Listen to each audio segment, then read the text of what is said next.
So when I graduated college, I had this program that I was in, which I was super excited about, that started a few weeks after graduation and then went throughout the rest of the summer. And it was NYU's Summer Publishing Institute. And why I was so excited about this is because I loved magazines. Like, I literally was the person who hoarded magazines in her room forever. That's what my bookcase was, books and magazines. And I knew I wanted a job in publishing. So I did the Summer Publishing Institute, where you would get access to publishers of magazines, editors, marketing folks, sales folks, all the amazing people in both book and magazine publishing. And during one of the sessions, one of the very high up folks at Condé Nast, which is the publishing company that owns Vogue and Allure and GQ, and he said to us, listen, I want you guys to, if you're interested in a job at Condé Nast, to send me your resume. I am giving you my email address, and I want you to send me your resume. And I know a number of you won't do it, but I promise you, if you send me your resume, I'm going to forward it over to HR, and you're going to get an interview for a job that's available. And I was like, okay. And so I literally wrote all down his information, wrote all of that information down, and I was nervous and I was freaking out, like, can I do it? What if everybody does it? Am I really going to get an interview? And I said, Nikki, cut the crap and just submit it. What's the worst that can happen is that you get a no. So I submitted it, and like the next day I had a phone call from HR bringing me in for an interview.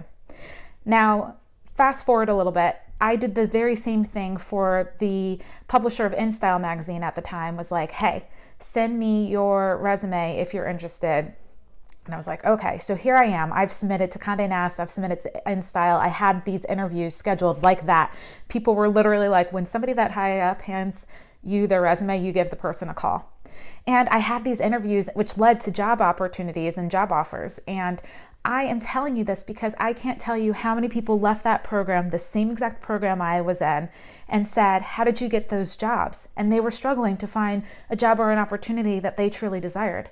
And all I did was take the person at their word and say, okay, if I give you my resume, I'll at least get a foot in the door. I'll at least get an interview. And it was really abandoning the fear and the doubt and the insecurities and the disempowering beliefs that I had that allowed me to just submit my resume. I didn't go, well, I had these thoughts, but I didn't go deep into, is it good enough?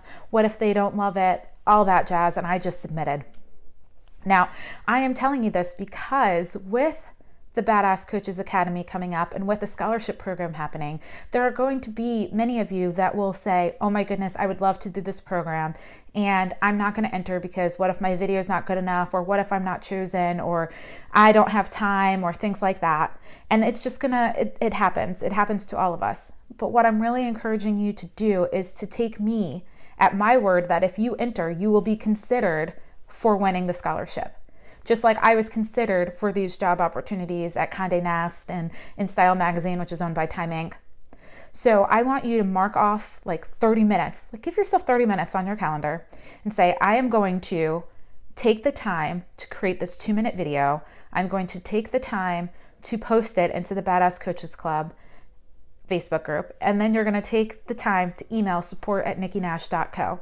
Because when you just take the action, you're at least in the running. Because I can promise you, if you don't enter, you can't win. So you've so got this. I so believe in you. And I can't wait to see your entry. Bye.